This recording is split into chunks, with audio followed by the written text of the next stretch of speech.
बता दिया गया है ईश्वर का अद्भुत स्वरूप। तो आइए एक बार मंत्र बोलते हैं, एक बार मैं बोलूंगा, एक बार आप बोलना।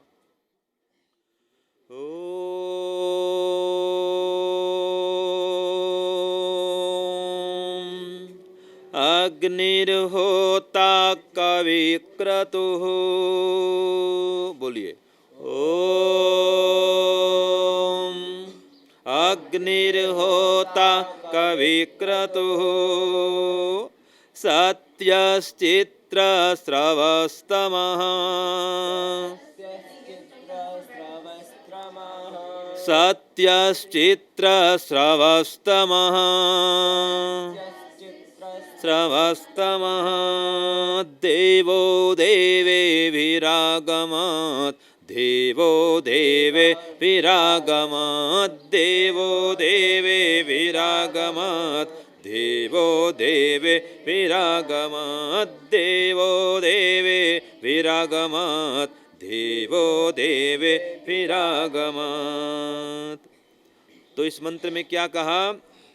ईश्वर कैसा है देखो, मंत्र कहता है। और इस मंत्र के माध्यम से स्वयं महर्षि स्वामी दयानंद लिखते हैं इसकी व्याख्या करते हुए, और ईश्वर स्वयं उपदेश करते हैं। देखो जो वेद है वो ईश्वर का ही उपदेश है, ईश्वर की ही वाणी है। अगर कोई आपसे पूछे कि वेद का ज्ञान किस में है, वेद में या और कोई ग्रंथ में, तो क्या बोलेंगे? वेद में है। ठीक है जी। तो जो वेद है वो ईश्वर का ज्ञान है, ईश्वरीय ज्ञान है। तो इस वेद में क्या कहा ईश्वर के संबंध में?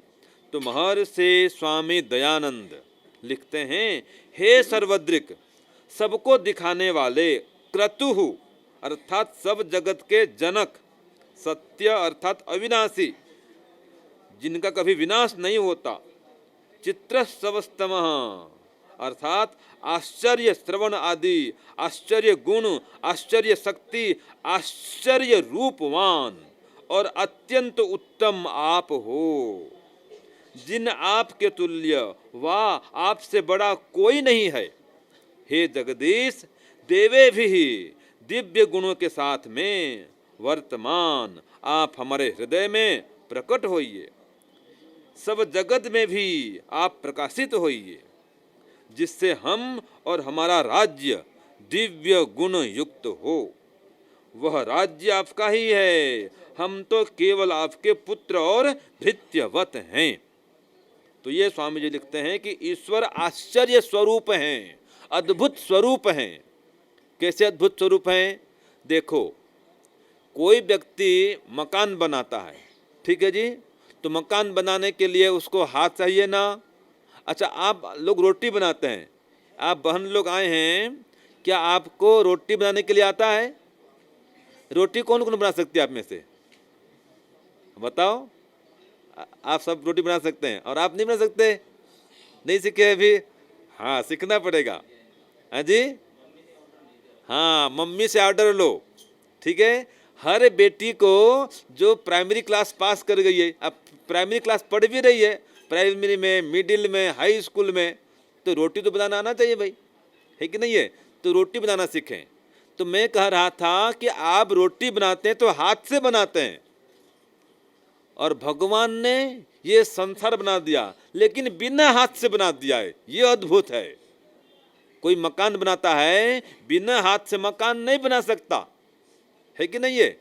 लेकिन भगवान ने बिना हाथ से ही ये सूर्य, चंद्र, धरती, समुद्र ये सब बना दिए। ये परमात्मा का अद्भुत स्वरूप है। अपानी पादो जवनो ग्रहिता, ये कहा। ईश्वर का अपना कोई हाथ पैर नहीं है, उसका कोई आंख नहीं है, कान भी नहीं है, लेकिन कहा है ये सूर्य और चंद्र है ना, ये उसके आंख के समान है। तो ये बताओ, जो सूर्य है कितना बड़ा है और चंद्र कितना छोटा है? चंद्र माने मून, सूर्य माने सन। ठीक है, तो सन माने सूर्य कितना बड़ा है? ये पृथ्वी से 13 लाख गुना बड़ा है कि नहीं है? तो चंद्रमा छोटी सी है और सूर्य बहुत बड़ा है। तो अगर साक्षात वो आँख होते परमात्मा के, तो एक तो इतना सा छोटा सा आँख और एक बहुत बड़ा आँख, तो क्या वो ठीक लगे? नहीं लगे। तो ये एक अलंकारिक कथन है कि ईश्वर के ये सूर्य चंद्र आंख के समान है। वस्तुतः कोई आंख नहीं परमात्मा का। ये पृथ्वी को परमात्मा का पैर कहा गया है, जो द्युलोक है उसको सिर कहा गया है। माने ये परमात्मा का विराट स्वरूप, अद्भुत स्वरूप ये बता दिया गया है। एक मंत्र आता है यजुर्वेद में, पुरुष सूक्त में आता है, उसमें कहा है ओम सहस्रशीर्षा पुरुषः सहस्राक्षः सहस्रपात् स भूमिं सर्वतः स्पृत्वात्यतिष्ठत् दशांगुलम। ये अद्भुत स्वरूप परमात्मा का। सहस्र शीर्षः, ईश्वर के अंदर हजारों सिर हैं, ठीक है, और उसके अंदर हजारों नेत्र भी हैं। हम सब के नेत्र किसके अंदर हैं? ईश्वर के अंदर हैं। हम सब के सिर किसके अंदर हैं? ईश्वर के अंदर हैं। तो ईश्वर जो है अद्भुत स्वरूप वाला है, बिना हाथ पैर के भी। याद रखिए, ईश्वर 5 काम तो अपने आप कर देता है, बिना हाथ के, बिना पैर के, बिना मुंह के भी काम कर देता है। अभी मैं कह रहा हूं, आप लोग सुन रहे हैं, लेकिन ईश्वर बिना मुंह से कहे भी हमको बहुत कुछ कह देता है और हम सुन भी लेते हैं। देखो, आप मुंह में कुछ मत बोलो, आप मन ही मन भी कुछ बोल सकते हैं ना, और सुनते भी हैं, समझते भी हैं।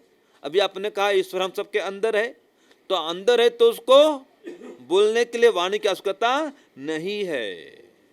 तो ईश्वर अद्भुत स्वरूप है। कैसे अद्भुत स्वरूप है कि देखो, बिना हाथ पैर के भी ईश्वर 5 काम आसानी से कर देता है। तो ईश्वर के 5 कार्य बता रहा हूं आपको, जो आसानी से करता है, बिना हाथ पैर के करता है, बिना मुंह के कर देता है। ऐसा अद्भुत स्वरूप वो परमात्मा है। पहला देखो, ईश्वर संसार को बनाता है। बोलिए, ईश्वर। दूसरा, ईश्वर संसार को चलाता है। तीसरा, ईश्वर संसार का नाश करता है। समझ गए? 3 काम हो गया। और बिना हाथ के करता है। बड़ी बात तो ये है, इसलिए अद्भुत स्वरूप है वो, कि ईश्वर संसार को बनाता भी है, चलाता भी है, नाश भी करता है। और चौथा, बिना मुंह के वेदों का ज्ञान देता है। हाँ, और बिना हाथ पैर के, बिना कान के, बिना आंख के हम सबको देखता है, सुनता है, जानता है। और 5वां काम, ईश्वर हम सब के कर्मों का फल देता है। ईश्वर हम सभी के कर्मों का फल देता है। ईश्वर 5 काम करता है। बोलो, संसार को बनाता है, संसार को चलाता है, संसार का नाश करता है, वेदों का ज्ञान देता है, और कर्मों का फल देता है। लेकिन बिना हाथ पैर के, बिना आंख कान, हाँ, बिना आंख कान के। ये अद्भुत स्वरूप परमात्मा का। और वो परमात्मा कैसा है? देखो, उससे हमारे अनेक संबंध हैं। अद्भुत कैसे है? ठीक है, अद्भुत ऐसे है परमात्मा कि वो हमारा पिता भी है, माता भी है, गुरु भी है, राजा भी है, मित्र भी है, सखा भी है, और पुत्र भी है।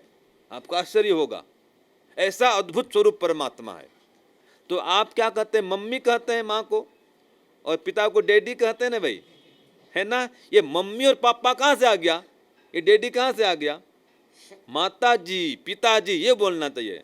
मम्मी का मतलब पता है क्या होता है? और डैडी मतलब क्या होता है? आज बोलते dead. Dead, what is dead? Dead means मरा हुआ, और मम्मी मीन्स मम्मी। हाँ, पापा बोलते हैं, ठीक है। तो पिताजी बहुत बढ़िया है। पिताजी, जी माने जियो, गुरु जी। कल हम कुछ बच्चे आए थे, तो उनकी जो शिक्षिका है, अध्यापिका, वो भी आई थी। तो किसी ने पूछा कि यार क्या लगती है? उन्होंने कहा हमारी मैम है, ma'am. What is ma'am? Ma'am क्या होता है? वो तो बकरी में करती रहती है, बकरी है, ठीक है। बकरी क्या करती है? में करती रहती है। तो मैम बोलना क्या, उनको बोलना चाहिए हमारी अध्यापिका है ना, हमारी शिक्षिका है, हमको शिक्षा देती है। और हम जब बचपन में पढ़ते थे ना, प्राइमरी क्लास में, हम बोलते थे बहन जी। क्या बोलते थे अपने इनको? बहन जी बोलते थे। आप क्या क्या बोलते थे मुनि जी? जब आप पढ़ते थे क्या बोलते थे? जब थे तो क्या बोलते थे? बहन जी बोलते थे। तब उसमें कोई मैडम या ये सब कोई शब्द नहीं था उस समय, ठीक है जी। तो इसलिए माता जी को माता जी बोलें, पिताजी को पिताजी बोलें, ये मम्मी डैडी बोलना अच्छा नहीं है, पापा बोलना अच्छा नहीं है, उससे तो अच्छा है कम से कम, हाँ डैडी से तो अच्छा है पापा का, चलो कोई बात नहीं, क्योंकि पा का अर्थ होता है, पा रक्षण धातु से बनता है, जो पालन करता है वो पिता कहलाता है, तो उससे अब पापा लोग बना लिए हैं। लेकिन वेद में पापा शब्द भी नहीं है, वेद में तो पिता है, और साथ में जी जोड़ते हैं, तो जी माने जियो, ठीक है जी। तो देखिए परमात्मा माता भी है, पिता भी है, गुरु भी है, और राजा भी है, और मित्र भी है, और वो पुत्र भी है, इसलिए अद्भुत स्वरूप है। तो ईश्वर पुत्र कैसे हमारा है? ईश्वर हमारा पुत्र है क्या? हाँ, तो ईश्वर हमारा पुत्र कैसे? देखो ये स्वयं परम पिता परमात्मा वेद में कहते हैं, खुद कहते हैं, और इसका प्रमाण वेद में दिया है। प्रमाण आपको दे रहा हूं मैं, ऋग्वेद में आता है 1, 6, 16, 10, ये प्रमाण है। और मंत्र क्या है देखो, अदिति द्यहो अदिति अंतरिक्षम अदिति माता स पिता स पुत्र। स माने क्या होता है संस्कृत में? सह माने वह, तो सह पिता, वह पिता है। फिर कहा सह पुत्र, वह पुत्र भी है। अब वेद कहता है ना भाई, मैं तो कहा नहीं, वेद कहता है। अब क्यों कहता है? ईश्वर हमारा पालन करता है, पिता है, ठीक बात है, लेकिन पुत्र कैसे हुआ? तो पुत्र इसलिए हुआ, महर्षि स्वामी दयानंद लिखते हैं कि सपुत्र, वह ईश्वर देखो कैसा है कि धर्मात्मा विद्वानों को नरक आदि दुखों से पवित्र करने वाला है, त्राण करने वाला है, अर्थात वो दुखों से रक्षा करता है। तो नरकात् त्रायते इति पुत्र, जो नरक माने दुख से तार देता है वो पुत्र कहलाता है। तो ईश्वर भी हमको नरक से तार देता है, इसलिए पुत्र कहलाता है। ये ईश्वर का अद्भुत स्वरूप है। तो मंत्र क्या कहा था है, क्या कहा था हमने जो पढ़ा कि ओम, क्या मंत्र है? अग्निर्होता कवित क्रतुः सत्यश्चित्र स्रवस्तमः देवो देवे भिरागमत, कि हे परमपिता परमात्मा आप अग्नि हैं। देखो अग्नि माने ज्ञान स्वरूप हैं, सर्वज्ञ हैं, हम सबको जानने वाले हैं। अग्नि हम सबके आगे रहते हैं, हम सबका नेतृत्व करने वाले हैं। तो अग्निर होता, होता माने ईश्वर देने वाले भी हैं और लेने वाले भी हैं। तो हे ईश्वर आप सृष्टि के आरंभ में सब कुछ दे देते हैं, है ना, और सृष्टि के अंत में प्रलय काल में सब कुछ वापस ले लेते हैं। तो ईश्वर होता भी कहलाते हैं। फिर कहा कवि ही, ईश्वर कवि भी है। कवि माने पोएट, आप बोलते हैं ना पोएट, जो पोइट्री करता है, काव्य लिखता है, कविता लिखता है, वो कवि कहलाता है। तो भगवान ने देखो, ये मेरे पास पुस्तक है, ये है देखो, ये सामवेद, ये सामवेद का कवि कौन है? ईश्वर है। इसमें जो मंत्र हैं समझो ये क्या है, यहाँ ईश्वर की कविता है ये, ठीक है जी। अनेक सारे मंत्र हैं, इसकी रचना किसने की है? ईश्वर ने की है।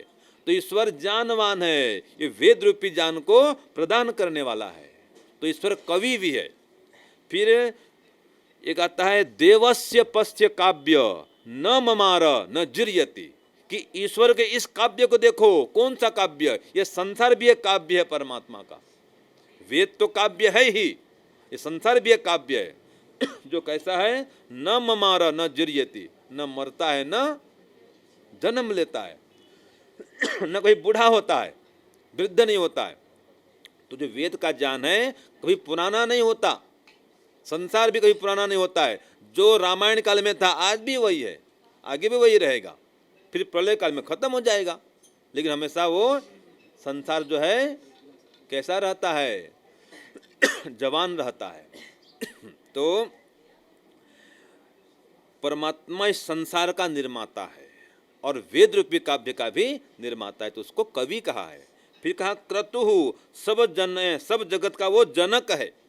देखो संसार में कितने प्रकार के फूल हैं पता है, कितने प्रकार के फल हैं, और एक एक फल के कितने प्रकार होते हैं। जो केला, केला आप कहते हैं बनाना, क्या बोलते हैं? बनाना बोलते हैं, बनाना।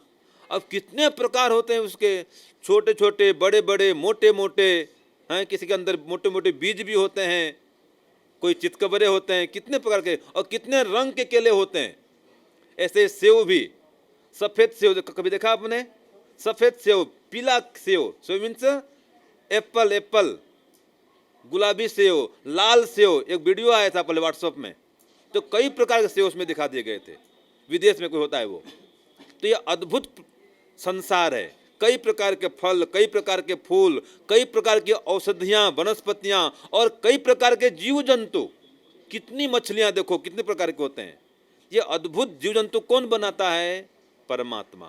तो जो इतना अद्भुत संसार का निर्माता है, वो कितना अद्भुत होगा। तो वही कहता है सत्यश्चित्र, वो परमात्मा सत्य स्वरूप है और विचित्र है, अद्भुत जगत, और अद्भुत जगत का वो निर्माता है। लेकिन कल्पना नहीं है कोई, वो परमात्मा सत्य स्वरूप है।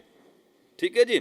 और श्रवस्तमः, सब कुछ सुनने वाला है, उसके पास आश्चर्यजनक श्रवण शक्ति है। देखो इधर देखो बच्चों, इधर देखो, मैं जो कह रहा हूँ, अगर आप मेरी बात को नहीं सुनेंगे, अगर उसकी बात को सुनते रहेंगे, तो क्या मेरी बात को समझ पाएंगे, सुन पाएंगे? माने हमारी मजबूरी क्या है कि हम एक समय में एक व्यक्ति की ही बात को सुन सकते हैं, लेकिन ईश्वर कैसा है, एक साथ लाखों, करोड़ों, अरबों, खरबों मनुष्यों की बात को सुन सकता है और समझ भी सकता है। यह श्रवस्तमः। आप तो अगर मेरी बात को नहीं सुनोगे, आपस में बातचीत करोगे, तो समझ नहीं पाओगे मैं क्या कह रहा हूं, है कि नहीं है? लेकिन ईश्वर कैसा है कि एक साथ अनेकों व्यक्तियों के बात को सुनता भी है और समझता भी है, सब कुछ देखता भी है। तो ईश्वर कैसा है? अद्भुत श्रवण शक्ति वाला है। हम लोग एक व्यक्ति से बातचीत करते हैं, क्या आप एक साथ 5 व्यक्ति से बात कर सकते हैं? एक बार में एक से बात करेंगे, एक की सुनेंगे, फिर उससे बात करेंगे, फिर उससे बात करेंगे, तो क्रमशः आप बारी बारी से 5 व्यक्ति से बात कर सकते हैं। इकट्ठा 5 की बात नहीं सुन सकते, और इकट्ठा 5 को एक बार हाँ सुना तो सकते हैं। 5 क्या 50 को सुना सकते हैं, कई को सुना सकते हैं। तो हम इकट्ठा कई व्यक्ति को सुना सकते हैं, लेकिन सबकी बात को इकट्ठा नहीं सुन सकते। लेकिन परमात्मा इकट्ठा सबकी बात को सुन सकता है, ये उसका अद्भुत स्वरूप है।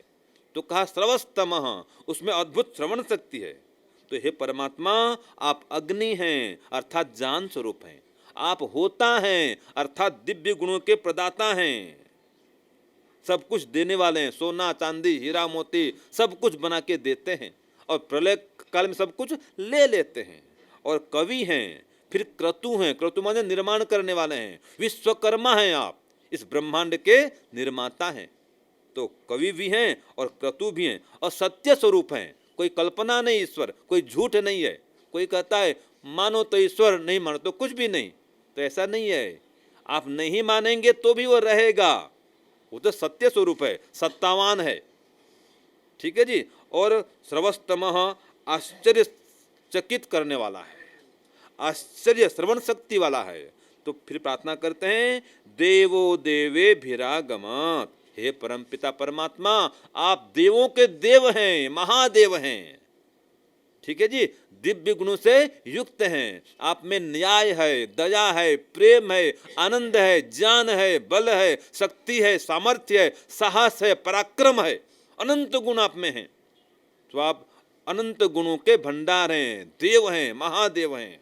तो देवो देवे भिरागमत, हे परमपिता परमात्मा, इन दिव्य गुणों के साथ में आप हमारे हृदय में प्रकट होइए, हमारे अंदर भी ऐसे दिव्य गुण भर दीजिए। तो मंत्र क्या कहा कि हे परमपिता परमात्मा, आप कैसे हैं?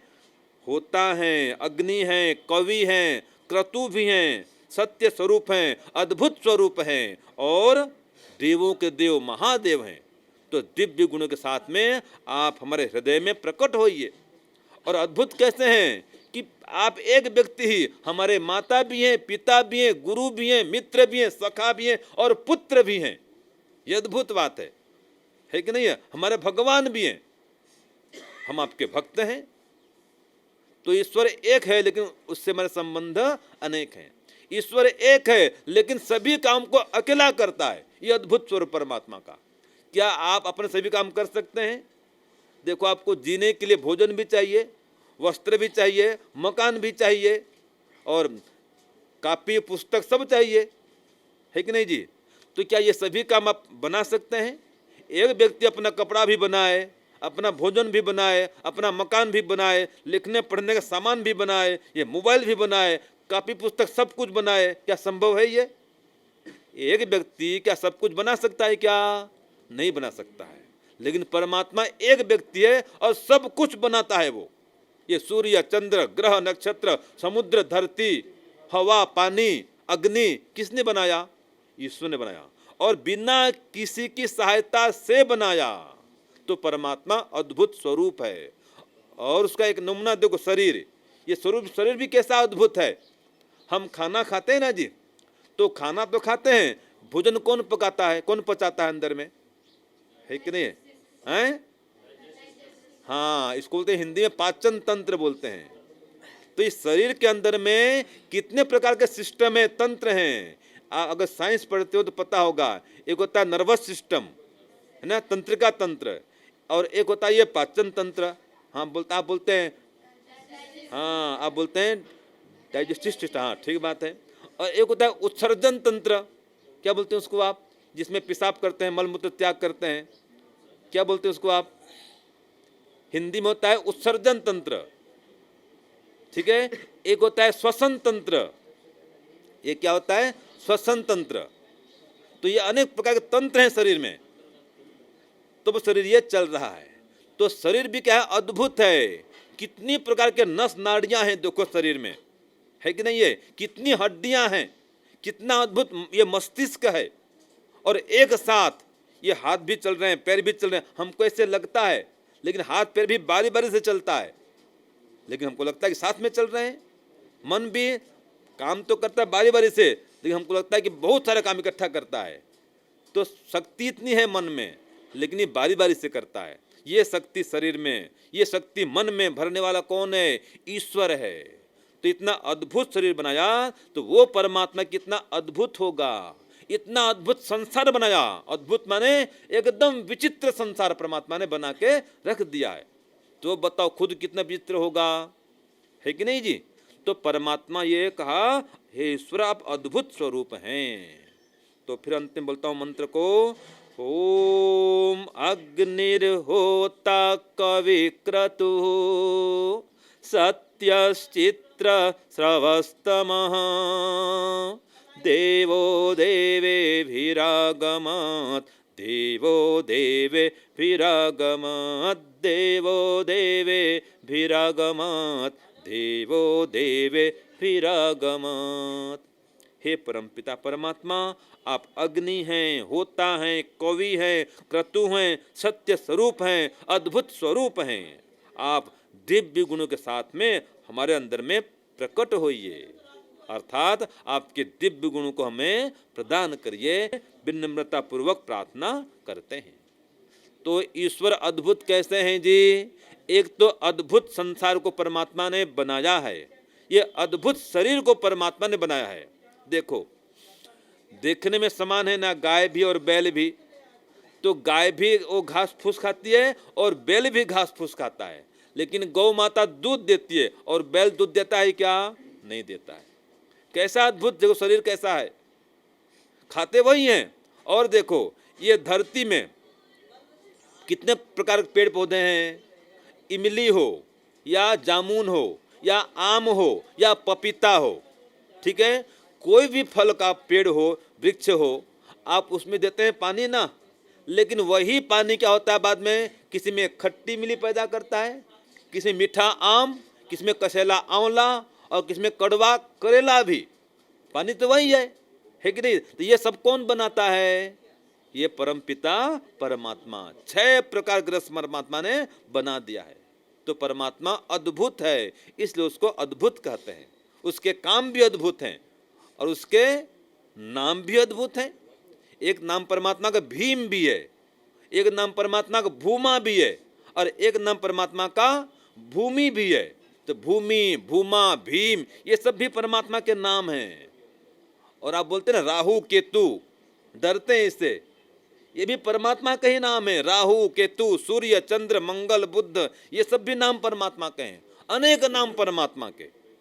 तो परमात्मा अद्भुत स्वरूप है, वो अनेक प्रकार का काम करता है, उसके अद्भुत गुण कर्म और स्वभाव हैं, इसलिए परमात्मा अद्भुत है। तो ऐसे अद्भुत परमात्मा को हम जाने, रोज सुबह शाम गायत्री मंत्र से उसकी उपासना करें, ओम नाम से उनका ध्यान करें और अद्भुत अद्भुत गुणों को हम उससे प्राप्त करें। तो आज मैंने बता दिया कि परमात्मा अद्भुत है, कि बिना हाथ पैर के भी 5 काम अपने आप कर लेता है, बिना किसी की सहायता से करता है, तो हम उसको अद्भुत कहते हैं। 5 काम कौन कौन सा करता है बोलो? पहला, संसार को बनाता है, शाबाश, चलाता है संसार को, नाश करता है संसार का, और 3 काम तो हो गए। चौथा काम, बिना मुंह के हाँ वेद का ज्ञान देता है, वो अद्भुत है। और 5वां काम, हमारे कर्मों का फल देता है। तो परमात्मा अद्भुत स्वरूप है। ऐसे परमात्मा संबंध हमारे अनेक हैं, है कि नहीं? अद्भुत परमात्मा, वो पिता भी है और बोलो पुत्र भी है, गुरु भी है, मित्र भी है, सखा भी है, साथी भी है। तो परमात्मा अद्भुत है और हमको अद्भुत सुख भी देने वाला है, अद्भुत शांति देने वाला है। तो इसलिए परमात्मा को हम अद्भुत कहते हैं। तो ऐसे अद्भुत परमात्मा की हम उपासना करें, प्रार्थना करें और जीवन को महान बनाएं, श्रेष्ठ बनाएं। ओम शांति ओम शम। सबको सादर नमस्ते जी। अब कौन बताएगा ईश्वर से हमारे संबंध